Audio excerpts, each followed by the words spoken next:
Welcome to the Martial Arts and Wellness Podcast, the show that cuts through the noise to discuss the real mental and physical power you can unlock daily. This podcast is proudly powered by World Martial Arts Media. Welcome back to the deep dive. So I think a lot of us feel this sense that we're just constantly running on the fumes of validation. Mm-hmm. You know, it's like your life is this low-budget thriller called, I don't know, The Mildly Anxious Life. That's it. It's a profound kind of emotional fatigue, isn't it? Just navigating all these filtered highlight reels all day. Yeah, exactly. And that's why this week's listener sources, they really jumped out at me. Well, they make some seriously bold claims. Right. I mean, almost conspiratorial. Right. They're saying that Taekwondo, the Korean martial art, is way more than just fitness. It's an absolute game changer, a secret cheat code for self-esteem. A cheat code. I love that. They even frame it as the biggest conspiracy of the fitness industry. Like, these instructors are secretly emotional trainers. That's the whole angle. Yeah. So our mission today is to really unpack how does this physical discipline go beyond, cool kicks and actually become what they call an emotional training system in disguise? How does it hack the brain's self-esteem settings? Yeah, how does it bypass all those mental roadblocks we put up for ourselves? Okay, so to do that, I think we have to start with what confidence even is. Because most people, when you say confidence, they picture, the loudest person in the room. A person dominating the conversation. And our sources say that's completely wrong. They absolutely challenge that idea. They say that kind of loudness, that bravado, is often just a mask.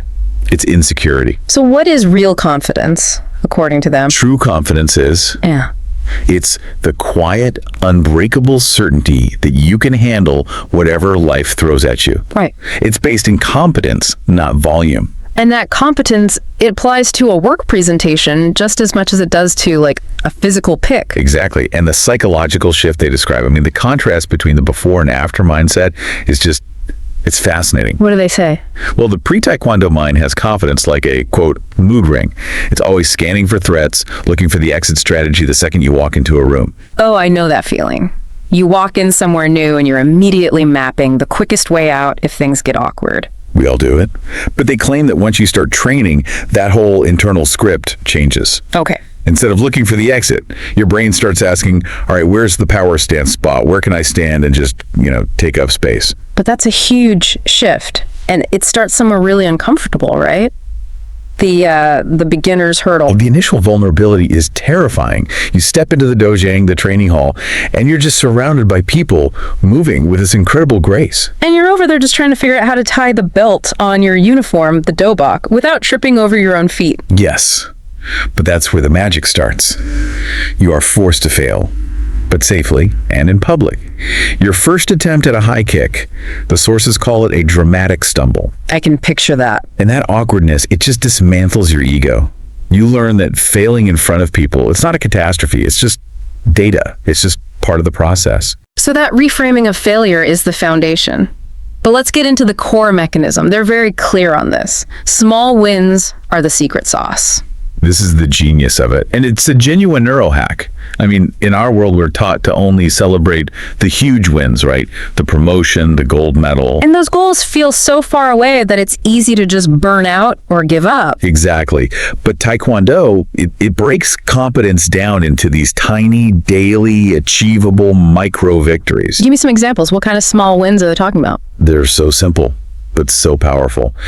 Win number one is just showing up. You walk through the door. That's a win. Okay. Win number two, you nail the posture of a basic front stance. Win number three, you land one single solid front snap kick. That's your brain going ding, ding, ding, level up. It's a little dopamine hit. It's a physical, undeniable moment of competence. You're training your brain to link effort with an immediate reward, which is the total opposite of how we usually approach big goals. Right. And the instructor's role here is key. They talk about something called focused correction. Yes. And this is a really targeted psychological move. So imagine you're doing a complex form, a pumse, and maybe it's, 90% wrong. It just looks like a mess. Which would be incredibly frustrating. You'd feel like you failed the whole thing. Right. But the instructor, they'll ignore the 90% that was wrong, and they'll zero in on the 10% that was right. So they'll say what? They'll say something like, that one turn on step 5, the power you had there was perfect. Now let's bring that feeling to the rest of it. Okay, but hang on. Doesn't that risk creating a false sense of achievement? If you're ignoring massive errors, how does the student actually get better? That's a great question. And the sources are clear. It's not dishonest praise. It's targeted. They aren't praising the bad stuff. They're isolating the one little seed of competence. I see. By focusing on that one block that had real conviction, they're changing your internal narrative from "I'm a mess" to "I am a person who improves." You start seeking competence instead of just avoiding failure. You're literally rewiring your brain, and that commitment becomes audible too with the kai-hap, the shout. Oh, the shout. It feels so ridiculous at first. So awkward. You're doing performance art or something. Exactly. But the sources point out that it's physically impossible to do a half-hearted kai-hap. When you really yell from your diaphragm, that's a 100% commitment to the movement. You can't whisper a committed shout. You can't.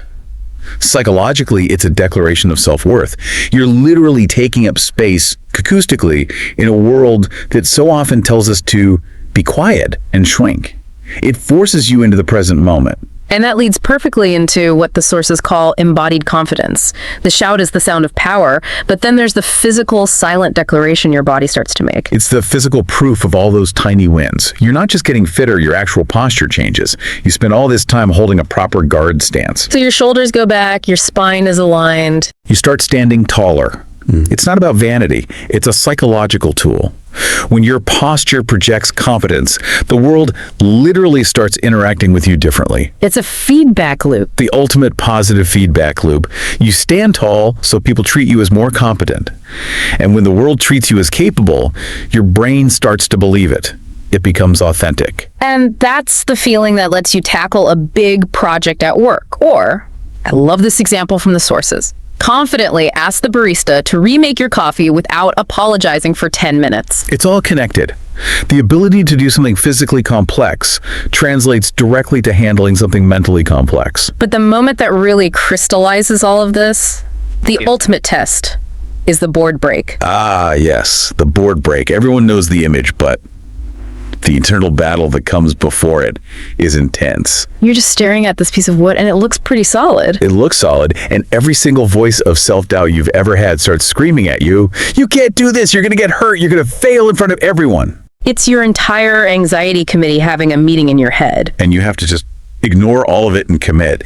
And then, that snap, that crack when the board doesn't just split, it explodes. That feeling has to be undeniable. It's sensory proof that your anxious brain was completely wrong. That is the whole point. The board break is a physical conversation with your self-doubt. You're not just breaking wood, you are shattering a layer of your own internal limitations. And that feeling, because it's so physical, it transfers immediately to other parts of your life. Immediately. The sources draw a straight line. You have to ask for a big raise. Hey, you just broke a board. You need to set a hard boundary with someone. You just broke a board. Starting that passion project you've been putting off. Easiest board break ever.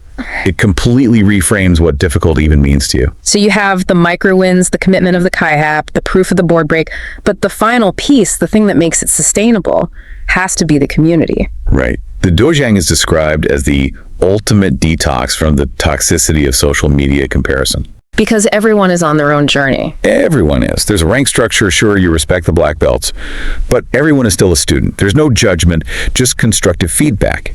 It completely changes the idea of competition. You stop competing with the person next to you. And you start competing purely against the person you were yesterday.